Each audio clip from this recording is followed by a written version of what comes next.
അതൊരു മഴയുള്ള കാർത്തിക രാത്രിയായിരുന്നു. ഭക്തജനങ്ങളുടെ തിരക്കൊഴിഞ്ഞ് മേൽശാന്തി നടയടച്ചു. ആളുകൾ ഓരോരുത്തരായി മടങ്ങി. ക്ഷേത്ര പരിസരം പൂർണ്ണമായും നിശബ്ദമായി. പക്ഷേ ഹരിദാസ് മാത്രം തിരികെ പോയില്ല.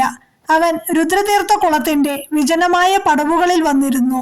അനക്കമില്ലാതെ കിടക്കുന്ന ആ വെള്ളത്തിലേക്ക് നോക്കിയിരിക്കുമ്പോൾ അവന്റെ ശ്വാസം അവന് തന്നെ കേൾക്കാമായിരുന്നു. ഭയപ്പെടുത്തുന്ന നിശബ്ദത, ചുറ്റും കനത്ത ഇരുട്ട്. എല്ലാം മതിയായി, ഈ ജന്മം ഇനി ഇവിടെ തീരട്ടെ എന്ന ചിന്തയോടെ അവൻ ആ പടവുകളിൽ തനിച്ചിരുന്നു. ഹരിദാസ് എന്നും എപ്പോഴും ഗുരുവായൂരപ്പനെ മാത്രമേ ആശ്രയിച്ചിട്ടുള്ളൂ. കുട്ടിക്കാലം തൊട്ടേ അമ്മയോടൊപ്പം വന്ന് ഈ തിരുനടയിൽ കൈകൂപ്പി നിന്ന് പ്രാർത്ഥിക്കാറുണ്ട്. മനസ്സിൽ സന്തോഷമുണ്ടാകുമ്പോഴും സങ്കടമുണ്ടാകുമ്പോഴും ഓടിയെത്തിയിരുന്നത് ഇവിടെയായിരുന്നു. കഴിഞ്ഞ കുറച്ചു നാളുകളായി വിധി അവനെ ക്രൂരമായി വേട്ടയാടുകയായിരുന്നു. എത്രയൊക്കെ പ്രാർത്ഥിച്ചിട്ടും ദുരന്തങ്ങൾ മാത്രം ബാക്കിയായപ്പോൾ ഉള്ളിലെ ഭക്തി കടുത്ത പിണക്കത്തിനും നിരാശയ്ക്കും വഴിമാറി. ആ വാശിയും തകർച്ചയുമാണ് അവനെ അന്ന് ആ കുളക്കടവിലേക്ക് എത്തിച്ചത്. പെട്ടെന്നാണ് ആ നിശബ്ദതയെ ഭേദിച്ച് പിന്നിൽ നിന്നൊരു കുഞ്ഞു ശബ്ദം കേട്ടത്. ചേട്ടാ. ഹരിദാസ് ഞെട്ടിത്തിരിഞ്ഞു നോക്കി. 7-8 വയസ്സ് മാത്രം പ്രായം തോന്നിക്കുന്ന ഒരു കൊച്ചുകുട്ടി. തോളിൽ ഒരു കസവുമുണ്ട് പുതച്ചിട്ടുണ്ട്. കഴുത്തിൽ ചെറിയൊരു സ്വർണമാല. അവന്റെ കണ്ണുകളിൽ അസാധാരണമായൊരു ശാന്തതയുണ്ടായിരുന്നു. നീ എന്താ ഈ സമയത്ത് ഇവിടെ? വീട്ടുകാരൊക്കെ എവിടെ? ഹരിദാസ് ചോദിച്ചു. കുട്ടി അതിനൊന്നും മറുപടി പറയാതെ അവന്റെ അരികിലിരുന്നു. എന്നിട്ട് ചോദിച്ചു, ചേട്ടൻ എന്തിനാ കരയണത്? അതൊക്കെ വലിയ കാര്യങ്ങളാണ്, നിനക്ക് മനസ്സിലാകില്ല. ഹരിദാസ് മുഖം തിരിച്ചു. പറഞ്ഞാൽ മനസ്സിലാകും, കുട്ടി വളരെ ഉറപ്പോടെ പറഞ്ഞു. ആ നിഷ്കളങ്കമായ മറുപടിയിൽ ഹരിദാസിന്റെ ചുണ്ടിൽ വലിഞ്ഞു മുറുകിയ ഒരു ചിരി വിരിഞ്ഞു. ഉള്ളിൽ കെട്ടിക്കിടന്ന സങ്കടങ്ങളുടെ ഭാരം താങ്ങാനാവാതെ അവൻ ആ അപരിചിതനായ കുട്ടിയോട് തന്റെ കഥ പറയാൻ തുടങ്ങി. അതുവരെ ഉള്ളിൽ ഒതുക്കി വെച്ചതെല്ലാം അണപൊട്ടിയതുപോലെ പുറത്തേക്കൊഴുകി. കുട്ടിക്കാലം തൊട്ട് ഞാൻ ഈ കണ്ണനെ മാത്രം വിശ്വസിച്ച് ജീവിച്ചതാണ്. പക്ഷേ ജീവിതം എന്നെ തോൽപ്പിച്ചു കളഞ്ഞു. താങ്ങായിരുന്ന അച്ഛൻ എന്റെ 20-ാം വയസ്സിൽ ഞങ്ങളെ വിട്ടുപോയി. അതോടെ കുടുംബത്തിന്റെ ഭാരം മുഴുവനും എനിക്കായി. വലിയ കടബാധ്യതകൾ കാരണം എന്റെ പെങ്ങളുടെ കല്യാണം മുടങ്ങി. അതിന്റെ സങ്കടം മാറുന്നതിനു മുൻപേ എനിക്കുണ്ടായിരുന്ന ജോലിയും നഷ്ടപ്പെട്ടു. എല്ലാറ്റിനുമൊടുവിൽ എന്റെ പ്രാണനായി ഞാൻ സ്നേഹിച്ച പെൺകുട്ടി എന്നെ ഉപേക്ഷിച്ച് മറ്റൊരാളെ വിവാഹം കഴിച്ചു. അപ്പോഴെല്ലാം എന്റെ എല്ലാ സങ്കടങ്ങളും ഞാൻ ഗുരുവായൂരപ്പനോടാണ് പറഞ്ഞത്. എന്നിട്ടും അദ്ദേഹവും എന്നെ കൈവിട്ടു. ഇനിയും ഞാൻ എന്തിനു പറയണം? എനിക്കിനി ആരുമില്ല. ഞാനൊരു വലിയ പരാജയമാണ്. തന്റെ ജീവിതത്തിലെ എല്ലാ തകർച്ചകളും ഒരു ഭ്രാന്തനെ പോലെ അവൻ പറഞ്ഞുകൊണ്ടിരുന്നു. അവന്റെ കണ്ണുകൾ നിറഞ്ഞൊഴുകുന്നുണ്ടായിരുന്നു. ആ കുട്ടി എല്ലാം ശ്രദ്ധയോടെ കേട്ടു.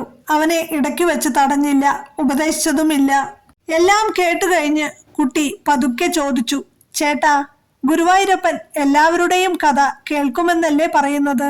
അതെ. ഹരിദാസ് പതുക്കെ തലയാട്ടി. അപ്പോൾ ചേട്ടൻ ഇപ്പോൾ എന്തിനാ ഭഗവാനോടൊന്നും പറയാതെ പോകുന്നത്? ആ ചോദ്യം ഒരു കൂരമ്പ് പോലെ ഹരിദാസിന്റെ ഉള്ളിൽ തറച്ചു. അവൻ മറുപടിയില്ലാതെ കുട്ടിയെ തന്നെ നോക്കി. ഹരിദാസിന്റെ ഉള്ളിൽ എവിടെയോ ഒരു സാന്ത്വനം അനുഭവപ്പെട്ടു. തന്റെ വേദനകൾ ആ കുട്ടിക്ക് എങ്ങനെ മനസ്സിലാവാനാണ്? എന്നാലും ഒരാളോട് പറഞ്ഞപ്പോൾ മനസ്സിൽ വല്ലാത്ത ആശ്വാസം തോന്നുന്നു. നീ തനിച്ചാണല്ലോ, നിന്റെ അച്ഛൻ എവിടെ? പെട്ടെന്ന് ഓർത്തതുപോലെ ഹരിദാസ് ചോദിച്ചു. കുട്ടി പതുക്കെ ശ്രീകോവിലിന്റെ ദിശയിലേക്ക് വിരൽ ചൂണ്ടി പറഞ്ഞു, ദാ അവിടെയുണ്ട്. നീ ചെല്ല്, അച്ഛൻ അന്വേഷിക്കില്ലേ? അവൻ സംഭ്രമത്തോടെ പറഞ്ഞു. ഇല്ല, ഞാൻ എന്നും ഇവിടെ വരാറുണ്ട്. നിന്റെ പേരെന്താണ്? ഉണ്ണികൃഷ്ണൻ. കുറച്ചുനേരം രണ്ടുപേരും ഒന്നും മിണ്ടിയില്ല. രുദ്രതീർത്ഥ കുളത്തിലെ വെള്ളം അനക്കമില്ലാതെ കിടക്കുകയായിരുന്നു. ക്ഷേത്രത്തിലെ വിളക്കുകളുടെ അവ്യക്തമായ വെളിച്ചം ആ വെള്ളത്തിൽ പൊന്നൂലുകൾ പോലെ തിളങ്ങി നിൽപ്പുണ്ടായിരുന്നു. കുറച്ചു കഴിഞ്ഞ് ആ കുളത്തിലേക്ക് നോക്കിക്കൊണ്ട് ആ കുട്ടി ചോദിച്ചു, ചേട്ടാ, ഈ വെള്ളത്തിൽ എന്താ കാണുന്നത്? ഹരിദാസ് അശ്രദ്ധമായി വെള്ളത്തിലേക്ക് നോക്കി മറുപടി പറഞ്ഞു, എന്റെ മുഖം. അപ്പോഴാ കുട്ടി പറഞ്ഞു, എന്റെ മുഖവും കാണുന്നുണ്ടല്ലേ? ഉണ്ട്. പെട്ടെന്ന് കുട്ടി ഒരു ചെറിയ കല്ലെടുത്ത് ആ വെള്ളത്തിലേക്ക് ഇട്ടു. പ്ലും എന്നൊരു ശബ്ദത്തോടെ ആ വെള്ളത്തിൽ അലകൾ പരന്നു. അവിടെ തെളിഞ്ഞു നിന്ന പ്രതിബിംബങ്ങളെല്ലാം ചിതറിപ്പോയി. ഇപ്പൊ എന്താ കാണുന്നത്? കുട്ടി ചോദിച്ചു. ഒന്നും വ്യക്തമായി കാണുന്നില്ല, അവൻ മറുപടി പറഞ്ഞു. അപ്പോ ചേട്ടന്റെ മുഖം ഇല്ലാതായോ? ഹരിദാസ് വീണ്ടും ഒന്ന് ചിരിച്ചു. ഇല്ല, മുഖം ഇല്ലാതായിട്ടില്ല. അപ്പോ കുട്ടി ചോദിച്ചു, പിന്നെ? വെള്ളം ഇളകിയതുകൊണ്ടല്ലേ മുഖം കാണാത്തത്? കുട്ടി ഗൗരവത്തിൽ തലകുലുക്കി.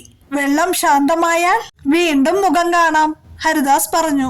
കുറച്ചുനേരം രണ്ടുപേരും ആ വെള്ളത്തിലേക്ക് തന്നെ നോക്കിയിരുന്നു. തിരമാലകൾ പതിയെ അടങ്ങി. ചിതറിയ പ്രതിബിംബം വെള്ളത്തിൽ വീണ്ടും തെളിഞ്ഞു വന്നു. അപ്പോൾ കുട്ടി വളരെ പതുക്കെ പറഞ്ഞു, നമ്മുടെ മനസ്സും ഇതുപോലെയല്ലേ ചേട്ടാ? സങ്കടം വരുമ്പോഴും പേടി വരുമ്പോഴും ദേഷ്യം വരുമ്പോഴും മനം ഇങ്ങനെ ഇളകും. അപ്പോൾ ഒന്നും വ്യക്തമായി കാണാൻ പറ്റില്ല, കണ്ണനെയും കാണാൻ പറ്റില്ല. ഹരിദാസിന്റെ നെഞ്ച് ഒരു നിമിഷം കാളി. അവൻ പതുക്കെ ചോദിച്ചു, അപ്പോൾ കണ്ണൻ അവിടെയില്ലേ? കുട്ടി അത്ഭുതത്തോടെ അവനെ നോക്കി. ആര് പറഞ്ഞു ഇല്ലെന്ന്? വെള്ളത്തിൽ മുഖം കാണാത്തതുകൊണ്ട് മുഖം ഇല്ലാതാകുമോ? ഇല്ലല്ലോ. അതുപോലെ മനം കലങ്ങുമ്പോൾ കണ്ണനെ കാണാൻ പറ്റാത്തതല്ലാതെ കണ്ണൻ എങ്ങോട്ടും പോയിട്ടില്ല. അത്രയും പറഞ്ഞിട്ട് കുട്ടി വീണ്ടും വെള്ളത്തിലേക്ക് നോക്കി പറഞ്ഞു, ചേട്ടാ, കുറച്ചു നേരം ഒന്നും ചെയ്യാതെ ഇവിടെ ഇരുന്നാൽ മതി. വെള്ളം തനിയെ തെളിയും, മനസ്സും. ആ വാക്കുകൾ കേട്ടുകഴിഞ്ഞതും ഹരിദാസിന്റെ ഉള്ളിൽ ഒരു വലിയ നിശബ്ദത പടർന്നു. അവന് പിന്നീട് ഒന്നും സംസാരിക്കാൻ തോന്നിയില്ല. ആ നിശബ്ദതയിൽ കുളത്തിലെ വെള്ളം ശാന്തമാകുന്നത് പോലെ അവന്റെ മനസ്സും ശാന്തമാകാൻ തുടങ്ങി. ചിന്തകളുടെ ഭാരം കുറഞ്ഞ് എപ്പോഴോ അവൻ ആ കുളക്കടവിൽ തന്നെ കിടന്നുറങ്ങിപ്പോയി. രാവിലെ ഉണർന്നത് ക്ഷേത്രത്തിലെ സുപ്രഭാത കീർത്തനങ്ങളുടെയും ശംഖനാദത്തിന്റെയും ശബ്ദം കേട്ടാണ്. നേരം വെളുത്തിരിക്കുന്നു. ഹരിദാസ് പെട്ടെന്ന് ഞെട്ടി ഉണർന്ന് ചുറ്റും നോക്കി. ആ കുട്ടിയെ അവിടെ എങ്ങും കണ്ടില്ല. അവൻ ക്ഷേത്രത്തിന് ചുറ്റും അന്വേഷിച്ചു. അടുത്തുള്ള കടക്കാരോടും ദേവസ്വം ജീവനക്കാരോടും ചോദിച്ചു. ആ കുട്ടി പറഞ്ഞതനുസരിച്ച് അവൻ എന്നും രാത്രി അവിടെ വന്നിരിക്കാറുണ്ട്. പക്ഷേ രാത്രി അത്രയും വൈകി ക്ഷേത്രകുളത്തിന്റെ പടവിൽ ഒരു കുട്ടി ഇരിക്കുന്നത് അന്നുവരെ ആരും കണ്ടിരുന്നില്ല. പക്ഷേ ആ രാത്രിക്ക് ശേഷം ഹരിദാസിന്റെ ജീവിതം തന്നെ മാറി. ജീവിതം അവസാനിപ്പിക്കണമെന്ന ചിന്ത അവൻ എന്നേക്കുമായി ഉപേക്ഷിച്ചു. മനസ്സിലെ കലക്കം മാറിയപ്പോൾ അവന് മുന്നിൽ പുതിയ വഴികൾ തെളിഞ്ഞു. ഒരു ചെറിയ ജോലിയിൽ നിന്ന് അവൻ വീണ്ടും പൂജ്യത്തിൽ നിന്ന് തുടങ്ങി. വർഷങ്ങൾ നീണ്ട കഠിനാധ്വാനത്തിനൊടുവിൽ അവൻ സാമ്പത്തികമായി ഉയർന്നു.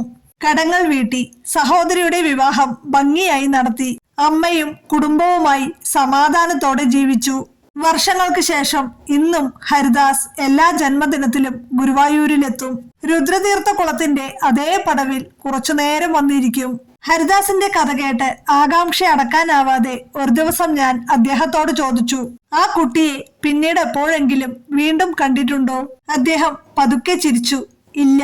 അന്വേഷിച്ചില്ലേ? ആദ്യത്തെ കുറെ വർഷം ഞാൻ ഭ്രാന്തമായി തിരഞ്ഞു. ഇപ്പോൾ അദ്ദേഹം ദൂരെയുള്ള ശ്രീകോവിലിന്റെ പൊൻ താഴികക്കുടത്തിലേക്ക് നോക്കി പറഞ്ഞു, ഇപ്പോൾ ഞാൻ തിരയാറില്ല. കാരണം അന്ന് രാത്രി എനിക്ക് എന്നെ കേൾക്കാൻ ഒരു കുട്ടിയെ ആവശ്യമുണ്ടായിരുന്നു. അത് ആരായാലും അവൻ വന്നു. ഭഗവാൻ വെള്ളത്തിൽ നിന്ന് അത്ഭുതമായി വന്ന് എന്നെ രക്ഷിച്ചതല്ല, പക്ഷേ ഒരു സംഭാഷണത്തിലൂടെ എന്റെ മനസ്സിനെ തിരികെ ജീവിതത്തിലേക്ക് കൊണ്ടുവന്നു. അതാണ് ഭഗവാന്റെ വാക്കുകൾക്കതീതമായ ആ കാരുണ്യം. സംസാരിച്ചു നിർത്തിയ ശേഷം ഹരിദാസ് തന്റെ പോക്കറ്റിൽ നിന്ന് ഒരു പഴയ മരത്തിൽ തീർത്ത ചെറിയൊരു ബാലകൃഷ്ണന്റെ രൂപം എടുത്തു കാണിച്ചു.